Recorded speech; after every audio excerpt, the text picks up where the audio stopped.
What's up, folks? How's everybody doing? Did that get posted to Twitter? Hold on. Let me just make sure this is working. Yes, it is. Okay, excellent. Excellent. We are working. We are live. For some reason, it's not showing up in the corner of my screen though. So, but we are live on Twitter. I don't know if you've been watching this trial. I just saw a cross-examination, the likes of which I've never seen before.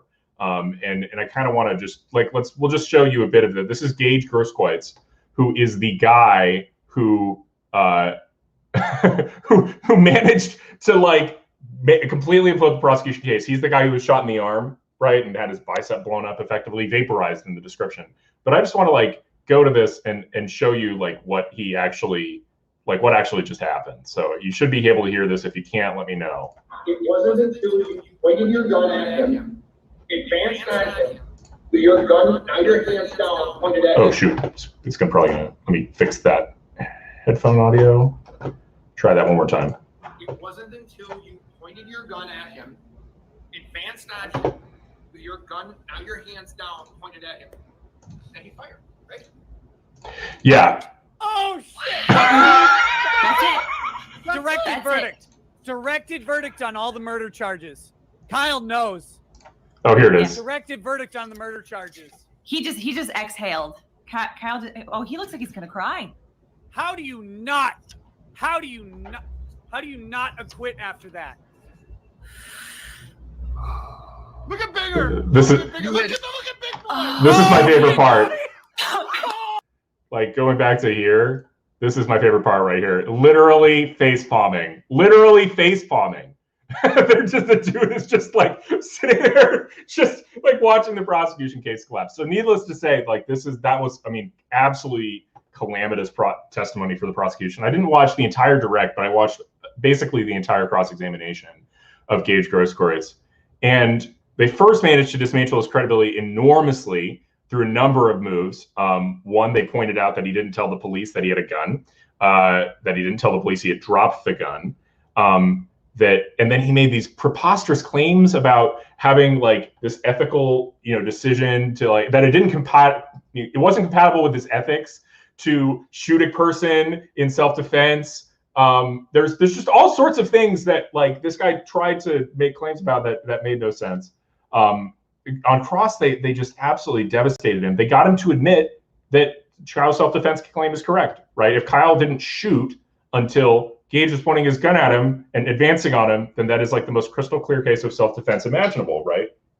Because the key thing to keep in mind for self-defense, and it's something that has kind of been lost a lot in the way that the prosecution's approached this case, is the reasonableness of your behavior is judged from the perspective of the defendant, right? It's not totally subjective, right? It's in the sense that it has to be objectively reasonable behavior, but the reasonableness is it's not from some global drone level view of the situation. It's from the perspective of the defendant. So if he's conceding that from the defendant's perspective, I was shooting at him, he was being attacked. That was another piece of language that just blew me away that they ever would say something like that. And so you have a complete implosion of the prosecution case. And so I think what's likely coming, and Recchietta on his show actually kind of hinted at this, the idea of a directed verdict. So for those of you who don't know what that is, it's very common procedure, and I think this is also done to preserve issues on appeal. But when there are two parts of any criminal case, right? There's the prosecution gets up and makes the case as to why the defendant is guilty, and then the defense gets up and talks about why, tries to rebut that case.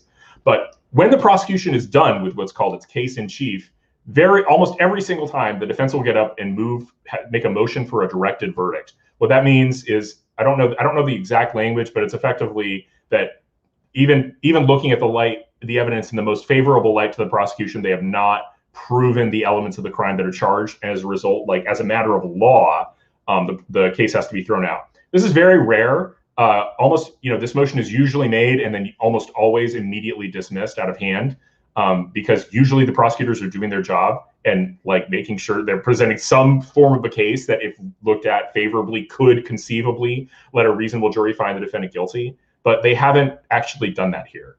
And it's really, really, really Embarrassing. Really, really, really embarrassing. So that's we actually have a really good shot at that here. Now, granted, this particular concession by Grosskreutz doesn't actually implicate the earlier killing of Rosenbaum and whether or not Kyle could claim self-defense there. But the way I see it, this testimony completely exonerates Kyle on the question of whether or not it was a self-defense kill. Well, whether he shot Grosskreutz in self-defense, certainly. And likely also Huber as well, because if Grosskreutz is conceding everybody was running down the street attacking him, that Huber, that he had been attacked with a skateboard and kicked, that he grabbed for his gun. I mean, it's obviously self-defense. The thing is, it's like, this has been obvious since none of this should be a surprise. I mean, perhaps it's a surprise that Grosskreutz decided it was wise to get on the stand and let himself be subject to a trial. But it's not a surprise that all this is coming out in a court of law. I think something that all the lefties and the prosecutors and Grosskreutz are all missing is that, a court of law is not Twitter. On Twitter, you can make a claim that's pretty specious, not really backed up by facts, and just get people to say they like it and retweet it and just sort of drown out your opponents. In a court of law, it doesn't work that way. Grosskreutz is trying to claim, for example, that he was not chasing Kyle Rittenhouse. He's like, no, I didn't chase him. It's like on Twitter, you can just say stuff like that. But in a court of law, you're under oath, one. And two, and I think this is the thing most people don't realize, the lawyers can just keep asking you questions, right? You can't stall them out. They can just ask you another question. So you say, oh, well, I wasn't chasing him. And the lawyer's like, okay. Were you running in the same direction down the street as him? Yes. Did you draw your gun while you were running towards him? Yes. Were there other people running towards him? Yes. Were those people attacking him? Yes. So you were running at Mr. Rittenhouse with a gun, chasing him? Yes. Or at him? Yes. But you weren't chasing him? No. Either one, you look so insane, as Grosskreutz does, that it's laughable, or you have to concede error. And that's also kind of what happened with the second part, where it's like Grosskreutz tried to be like, oh, no, he didn't shoot. He shot before I pulled my gun. And all that happens is the lawyer pulls out the photo. He's like, see this photo? Yes. Do you see your gun pointing directly at Kyle when it's being blown up? Yes. So Kyle didn't shoot you until you had pulled your gun and pointed it at him? Yes. Correct. GG. End of trial. And so you can't get cute. Grosskreutz thought he could get cute. The prosecutors thought they could be cute. They're just getting wrecked. I mean, it's the most embarrassing thing I've ever seen from a prosecutor's case. That's why you have face palming all over there. And this just doesn't normally happen. This is why cases like this don't even get prosecuted. Prosecutors have great records normally and great percentages of convictions because they just don't prosecute cases like this one where they're going to lose, right? Or where they should by all rights lose, where they should look clownish. Moreover, people like Grosskreutz don't normally testify in situations like this. Normally, they would just plead the Fifth Amendment because, Grosskreutz managed to testify against Kyle Rittenhouse and managed to exonerate him while incriminating himself.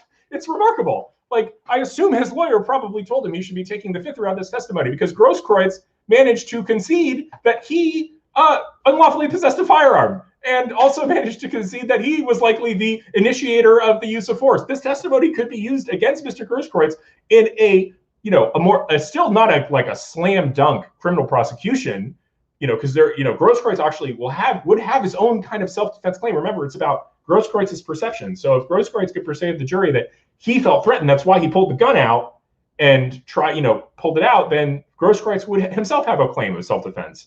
But that claim is a lot more, thin than Rittenhouse's claim, which is just completely locked down, super good right now. I don't know how this trial could even continue. And I would be shocked actually if it went past a directed verdict on this particular count. So anyway, I mean, I've been watching most of the trial. It's gone very poorly for the prosecution as a general matter. Obviously, last week I thought Richie McGinnis's testimony, the reporter for the Daily Caller, was truly devastating. But it's just generally been a complete mess for the prosecution. And I think, and what remarkable testimony you're seeing now. This doesn't normally happen, folks. Enjoy it. You should rewatch that cross-examination because it's hysterical. And the only really sad thing is that, Rittenhouse has had to go through this whole prosecution. He was put in jail.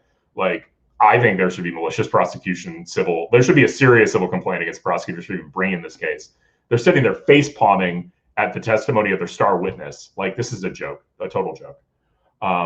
Anyway, so for some reason, the Twitter changeover means that people aren't able to comment as far as I could see on the live stream on Twitter, which is really quite annoying. So I'm only seeing some YouTube comments. I'll put a few of them up.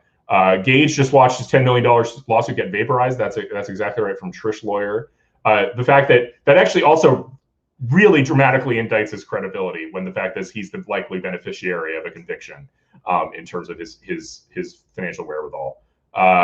What else is there? I think, yeah, not the sharpest tool in the shed from River. That's exactly right. Not the sharpest tool in the shed generally. I'll take a look at some of the comments in the replies.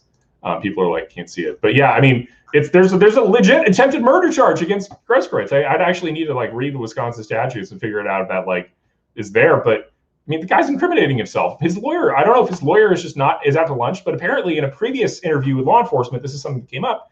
Grosskreutz decided not to answer questions, which was perfectly wise and a perfectly reasonable thing to do, to not answer questions about this, because Grosskreutz is exposed in terms of criminal liability. I don't think he signed a plea deal.